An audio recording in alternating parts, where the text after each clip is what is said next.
How's it going, guys? I'm Connor from Running Warehouse. Today I'm here with Jesse, product line manager at Saucony, and today we are going to be taking a deep dive into your latest elite marathon racer, this Saucony Endorphin Pro 3. Now, Jesse, it wasn't that long ago that we saw the introduction of the Endorphin Pro. Now we're on version 3, all new from top to bottom. Give us a little bit of a rundown of the inspiration for this shoe and now how we've gotten to where we are today. Yeah, so this is one of those products that we spend a ton of time talking to our athletes about. Luckily, we've had 2 years in between when we officially launched the Endorphin Pro 1 to where we are now. So we've not only been able to talk to our athletes, but we've been able to kind of deep dive into the running community and see, you know, what they do and don't love about the Endorphin Pro. So we're able to take a ton of those learnings, put them into this product and make a shoe that we're, you know, extremely happy with. Now, we've seen a lot of your athletes wearing this shoe on marathon race day. Athletes like Jared Ward, Parker Stinson, seen them run very, very fast times, but the shoe has kind of evolved a lot since those first versions that we saw on Jared Ward's feet back in 2019. Can you tell us a little bit about what the athletes, you know, initially liked, but then what they were looking for to get to kind of this new version in version 3? Yeah, so, you know, luckily we work with some amazing athletes who give us amazing insights. And, you know, someone like Jared Ward actually works in a lab and is able to kind of give us data on, you know, what's working and what's not working for him. So as we're kind of working through the 1 and the 2, we were able to kind of hear from them that they were just loving the underfoot speed roll experience, but they were looking for just maybe a little bit more pop underfoot. And we know with our foam technologies that we can definitely deliver that experience. So a lot of this product was around finding that pop and understanding what it really means to kind of get on your toes, that get on your toes feeling and that fast feeling. So when we're talking about pop, we got to talk about the midsole and a little bit of the carbon plate as well. But first we'll start off with that Power Run PB foam. We still have that same compound that we saw in the last couple versions, but we've got even more underfoot. Give us a little bit of a rundown on why you decided to go up this high and what the stack heights actually are. Yeah, so the stack heights are actually going to be around 39.5 in the heel and 31.5 in the toe. So we know when we add more of this foam, it's going to be more of a good thing. So the more foam you're putting underneath the foot, the more pop you're going to get. As you go up in stack height, there's a couple things that happen. One thing you need to do to maintain that speed roll feel is to kind of make sure that the bevel angles from the toe off there and to the heel angle here are increased. So that kind of allows you to roll, whether you're heel striking or midfoot striking, whatever it may be, to kind of have that really smooth and fast and poppy toe off. What we did additionally was we actually created our Power Run PB sock liner. So that's going to be putting, you know, more than just that stack underneath the foot. That Power Run PB is going to be right up against the foot. So it's going to be extremely responsive. It's going to be that foam that people have come to love and just really energy efficient. So you're going to be, everything you're really putting into this shoe and into this foam, you're going to get out. The carbon plate is going to maintain the same plate as what we've had in the 1 and the 2. We did a ton of testing around plate stiffness and different style of plate and different layers of carbon, and we actually found that our initial plate in the 1 and the 2 is testing the best. Well, I've really enjoyed the Power Run PB over the last couple versions, and now just getting this shoe on my foot and having those increased stack heights, you feel that extra responsiveness, but it almost does even feel a little bit softer underfoot because you've just got more foam underneath your foot. And the one benefit that I feel like a lot of people miss with the Power Run PB is the durability. Now, when you have these super foams, it's never going to be the most durable foam on the market, but I found that the Power Run PB has lasted longer than maybe some of the other foams on the market. Can you talk about the durability and maybe what some of your testers are saying with this beaded formulation?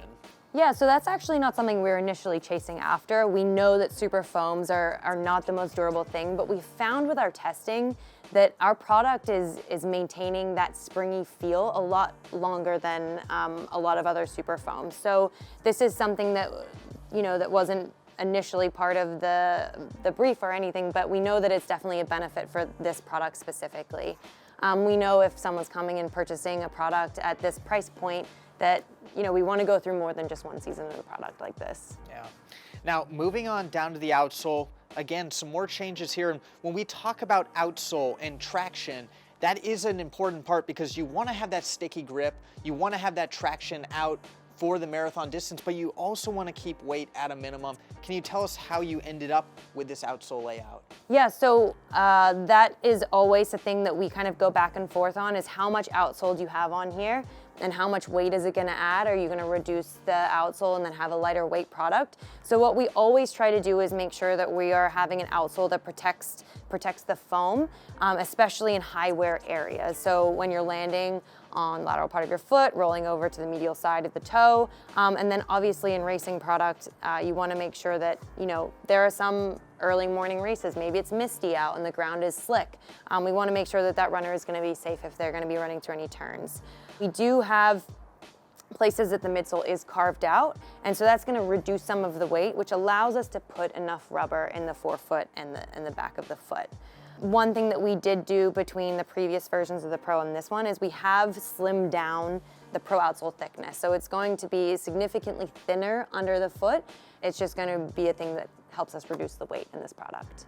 When we're talking about reduced weight, we also have to talk about the upper. Yes. We saw the Endorphin Pro 1 and 2, they had a lightweight upper, but it was just a little bit more built up. It had that support. And then we saw the Endorphin Pro Plus come out, and that was taking that same platform, but putting almost like a track spike-like upper on the shoe. Can you tell us kind of some of the learnings you guys have found with those last couple versions of the Endorphin Pro and how that helped lead to the final version we have here? Yeah, so this, like you mentioned, is extremely lightweight. It's a single layer mesh, and you can see, if you can get nice and close, it's kind of shiny, and that's a monofilament that you see in there. So that allows us to have a very lightweight single layer mesh, but add some structure and some strength.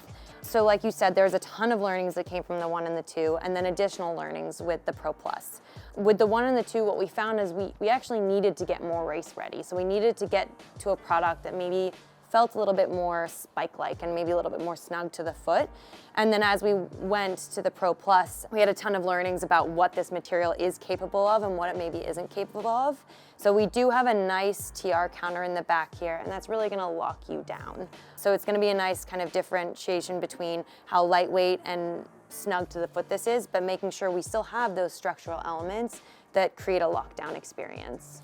So you have the support to go that full marathon distance, Absolutely. but you also have so many little features. Even looking at the tongue, you've got these holes that help reduce weight. It seems like every part of this upper was built to keep weight at a minimum and potentially even kind of save some weight that you got added from that extra stack in the midsole. Yes, that's something that we were really focused on. We knew we were gonna go up in height on the midsole, but we said we're not gonna sacrifice weight.